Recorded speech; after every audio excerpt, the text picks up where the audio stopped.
ټیم کې الله جل شانه یادای ورته دا څنګه پته لګي الله جل شانه وراول ورا ذات ته نو تعالی څنګه پته لګي چې ما الله جل شانه یادای وای ما ته تاسو پته لګي چې دا الله جل شانه ذکر کوم الله جل شانه یادوم نو دا ټیم کې ما الله جل شانه یادای نو ذکر الله جل شانه یادای دیمه سپارہ کې قران کریم کې الله جل شانه فرمایي فذكروني اذكركم تاسو وای ما یاد وینو زب تاسو یاد او حدیث قدسی کی راضی نبی علیہ السلام بارک فرمایل چې الله جل شانه فرمایي چې کله دا انسان ما یادای ځان سره یوازې ما یادای پټو نو دا انسان زیادون د خپل ځان سره کله چې دا انسان ما یادای ځان سره یعنی یوازې ما یادای خپل ځان سره پټ می یادای نو بیا دا انسان یادوم کای وډل کې د ما یوازې یادای یو پټ می یادای یو دی په ډل کې یادو او کله چې دا انسان ما یادای په ډله کې نو زه دغه انسان یادوم په داسې یوه ډله کې چې هغه به د دې نه غوره وي او بهتره وي هغه به د فرشتو هغه ډله وي دی به ما یادای په دنیا کې ځمکه باندې او په ډله کې یعنی په غونډه باندې یعنی د الله جل شانه ذکر وکړي او زه به فرشتو سره یا نورانی مخلوق دی او د الله جل شانه ذکر کې مشغول دي نو زه به دا فرشتو سره به انسان تذکرہ کوم او بیا د الله جل شانه انعامات باندې ذاکر باندې ذکر کاونکو باندې دومره لوی احسان او انعام دی وای کله چې دا انسان ماته رانی دوکي یو لیش دې ته یو لیش وی چې کله دا انسان ماته رانی دوکيږي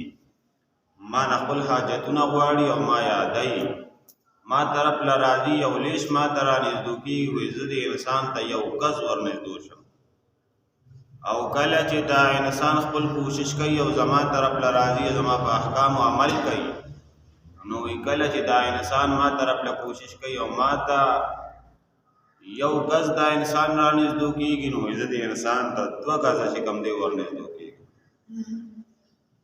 او کله چې دا انسان من اتانی یمشي او کله چې دا انسان ما درازي هغه په قدمونو باندې ورو راځي ما طرف راځي ما په احکام عمل کوي کوشش کوي ورو راځي آتیه هر والا وې زور ته په منډه باندې راځي یعنی دې چې ما ته خپل حاجاتو کې او دعاګانو کې او زما ذکر کوي ما ته راځي نو زه دې انسان ته هغه د حاجات هغه ته د دراتو نظر زغه انسان ته ورځي نو انسان چې د الله جل شانه ذکر کوي دې به کامیاب وي ور موسی علیہ السلام دا الله جل شانه عظیم الشان جلیل القدر پیغمبر دی کتاب په الله جل شانه تورات نازل کړي دا موسی علیہ السلام الله جل شانه فرمایي رب کریم ما تداسي او کلمو خایا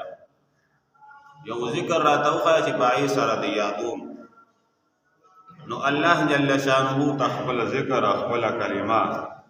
دوم اگرانا چې موسی علیہ السلام ته الله جل شانه فرمایي موسی علیہ السلام بت چې ما یاد نو دا در تخیم دی کلمه وایي چې لا اله الا الله موسی علیہ السلام دا الله جل شانه دربار کې عرض وکړو چې رب کریم دا لا اله الا الله دا طول وای دا طول وای ما ته صدا سي او خاص ذکر او خاص ذکر او ته ای باندې تا یاد الله جل شانه د طرف نو موسی علیہ السلام ته ارشاد وشو چې موسی علیہ السلام دا لا اله الا الله دا ټول دنیا کو یو طرف لګي او دا لا اله الا الله دا بل طرف لګي نو دا به درنم یو وزندار نو انسان چې د الله جل شانه ذکر کوي دی په الله جل شانه ته دی او څوک چې د الله جل شانه ذکر کوي نو دی په داریانا منافقت نه باغ انسان بچ کیږي. ما ویلو تیر جمعه چې درې قسمه انسانان دي، په انسانانو کې درې قسمه دي، یو ته مؤمنان وای او بل ته کافران وای بل ته منافقان وای. د منافقانو عذاب هم سخت دی. نو د منافقانو الله جل شانه ابد صفت ذکر کوي. وی دا منافقان چې کله مستودریږي و اذا قاموا الى الصلاه، کله چې دی ودریږي مست الله جل شانه عبادت نو قاموا کسالا، دی بس سس ودریږي، مستبودریږي و سس بودریږي. او وی دی مست چې دی راځي نو یراؤون الناس، دی به خلکو ته ځان صرف ښایي چې زم جومات له راغم او زم چې کم دی نو جمع کې حاضر یم. نو دا مونځ به هم د الله جل شانه دپاره نه کوي، دې دپاره به کوي چې خلک مې وویني چې دی خو منافق نه دی، مسلمان دی. ولا یذکرون الله الا قلیلا، وی د الله جل شانه ذکر به نه کوي دا منافق سړی مگر لږ لږ به کوي چې مسلمانان او مؤمنان به وبولي چې موږ هم د الله جل شانه ذکر کوو. نو څوک چې د الله جل شانه ذکر کوي وی دی به د منافقت نه بچ. او یو روایت د طبرانی شریف کې راځي، حدیث قدسی ورته وایي نبی علیہ الصلوۃ والسلام فرمایلی، خو نبی علیہ السلام وی ما ته الله جل شانه فرمایي و چې کله دا انسان مؤمن بنده الله جل شانه یادای او یو پیر دی مؤمن بنده وی چې الله دا الله جل شانه نامه واغشتا، نو دا روایت شریف کې راځي وای الله جل شانه د انسان ته درې پیری आवाज کوي چې ولې بندا ولې بندا ولې بندا، دا زمان نامه واغشتا څه حاجت دې چې درته پورا کوم،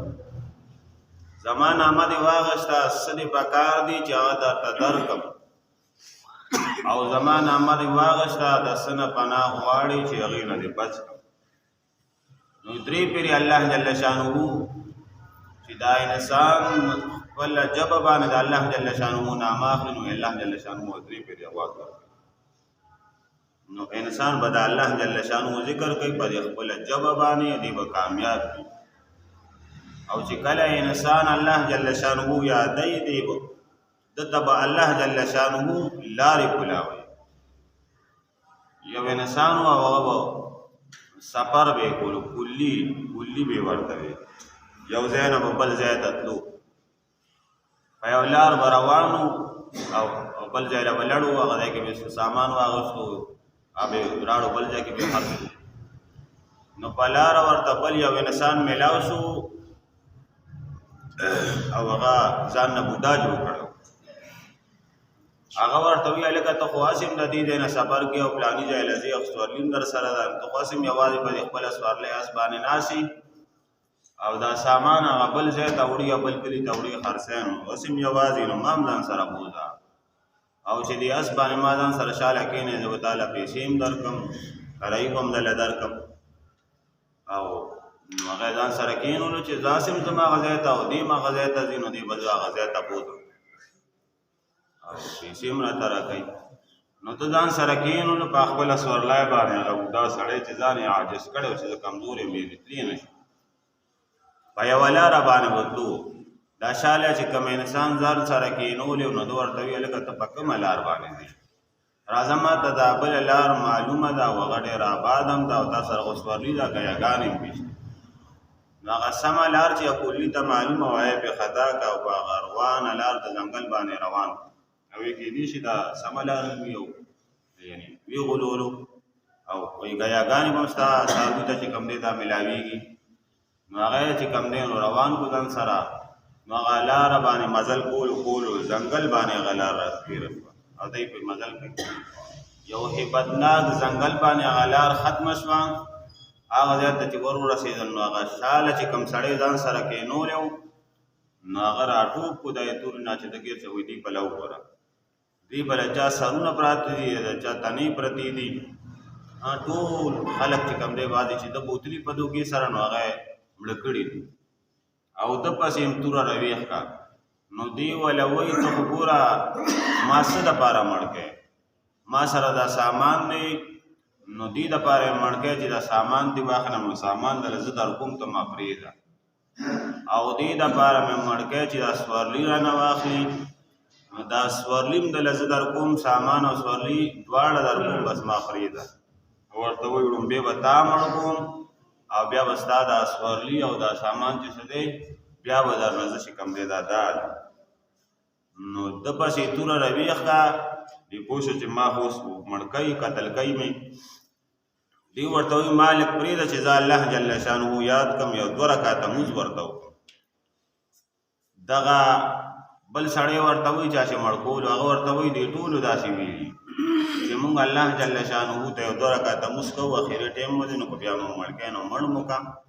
نو دی به هغه مونځ وکړو او بیا به چې کوم دی نو بیا به ما مړ کړل او دغه دې تنې پرتې دي سرونه یې جدا دي نو دی خو توره په لاس ولاړ دی او د ځان تیار کو دی کلي او دی چې کوم دی نو مونځ ته ودرېدو چې مونځ ته ودرېدو نو هیبت هم پرې راغلی نو په ولاړه باندې انسان مونځ کې سبق وایي د نه سبق هیر شو او الله جل شانه ته یعنې ودرېدو او ډېر صحیح انسان شلمه سپاره کې یو آیات کریمه صحیحه ده اما یجیب المضطر په ژبه باندې دا آیات کریمه ده راغلې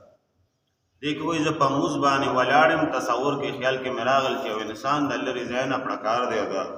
دا اس ده هغه خپو هغه درزار دی او داسې را روان دی او ما ته تصور کې ښکاري او هغه دې انسان ته نږدې راغی او توره ورسره وه په دې ګزار وکړو او دې چې کوم دی نو د سر قلم کړو سر یې چې کوم دی نو هغه لر کړو او بیا هغه انسان چې کوم دی غیب شو کله چې ما هغه 2 رکعته مونځ خپل برابر کړو خپل مونځ مې وکړو چې مې کتل نو هغه انسان چې زه یې مړ کولم چې د نورو خلکو م الله جل شانه ته آواز کړی دی الله جل شانه ته سجده لګولې د خدای ما نه بد سوي نه دي بیا مې هغې نه بعد مړ کړی او ما له خپل مونځ لا نو برابر کړی چې هغه آس باندې هغه انسان راغی او دی چې کوم دی دی مردار کو زه دې بچ پاتې شم واپس راغی وی الله جل شانه په اخلاص سره یاد کونو چې الله جل شانه په اخلاص سره یاد کونو غیبی امداد ورسره الله جل شانه نه انسان چې الله جل شانه یادای نو دی به کامیاب وي جب خو الله جل شانه ورکړي دی انسان ته د عبادت لپاره دی به بخي خبرې کوي خسته خبرې کول د مور عبادت دی